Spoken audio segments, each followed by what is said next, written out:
Chief Election Commissioner Shri Sushil Chandra, election commissioners, senior officials from the union and state governments, distinguished invitees and friends from media.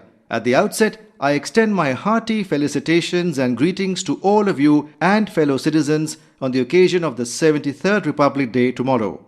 We are meeting at the confluence of 70 years of elections in our country, the 73rd Republic Day and the 75th year of our hard-fought independence. Looking back at the past 7 decades, we can legitimately be proud of our achievements in various fields.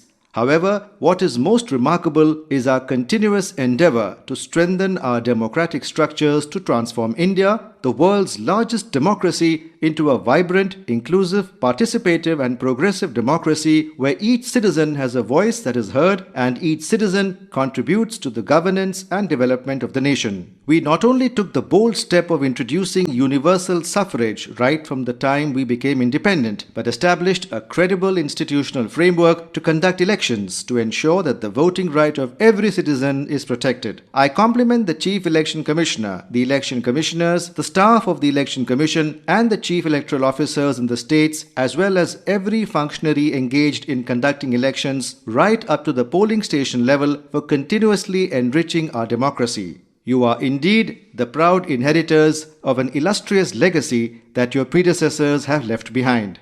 We have come a long way from the first general elections of 1952, when only 44.87% of the eligible voters turned out to vote. In the last general elections in 2019, 67.4% or more than two-thirds of the eligible voters exercised their franchise. It is heartening to note that today we are among the highest voting nations in the world with a substantial increase of 50% in voter turnout in 70 years. All this calls for a celebration of the remarkable foresight of our constitution makers, the indefatigable efforts of countless dedicated officials, the media, civil society partners, and the active involvement of people and the political parties, as well as the implicit faith in the Election Commission. This is what we are doing today as we look back at the 70 years of our country's electoral history and the ceaseless quest for excellence that has made Election Commission of India a credible, responsive and forward-looking institution every votary of democracy can legitimately be proud of.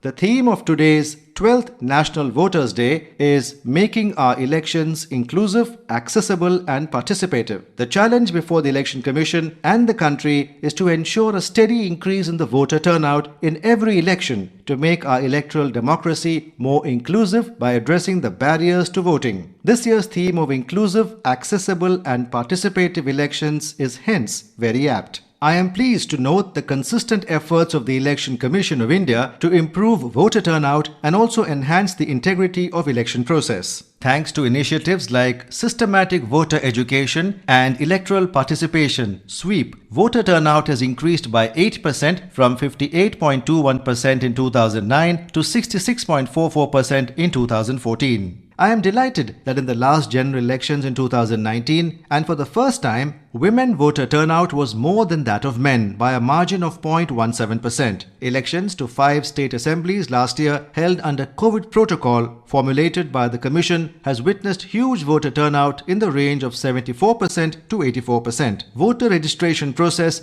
is now considerably simpler with the Election Laws Amendment Act 2021, enabling voters to register 4 times in a year. The Election Commission has ensured access to voters in remote areas like the Spiti Valley, located at 15,256 feet above sea level, and has been making sustained efforts to curb electoral malpractices. However, there is much more to be done, including a swifter resolution of election disputes and creation of a more informed citizenry empowered to judge the merits of each candidate. The Commission can further explore innovative ways in which technology can enhance the credibility and accessibility of the voting process. In the 75th year of our independence, let us resolve to leave no voter behind and aim to increase the voter turnout to at least 75% in the next general elections. Let each one realize that vote is not only a right but a responsibility. We as a nation must think and arrive at a consensus to have simultaneous elections to all the three tiers of federal setup and move towards better governance by focusing our attention on all-round development of our people. I compliment the awardees being recognized today for their commendable performance in the last elections. I extend my greetings to the Election Commission and all the officials, to the enlightened leaders of political parties, to the media, civil society partners, and most importantly, every citizen of our country who are making democracy work and are continuously contributing to a robust, well-functioning democracy.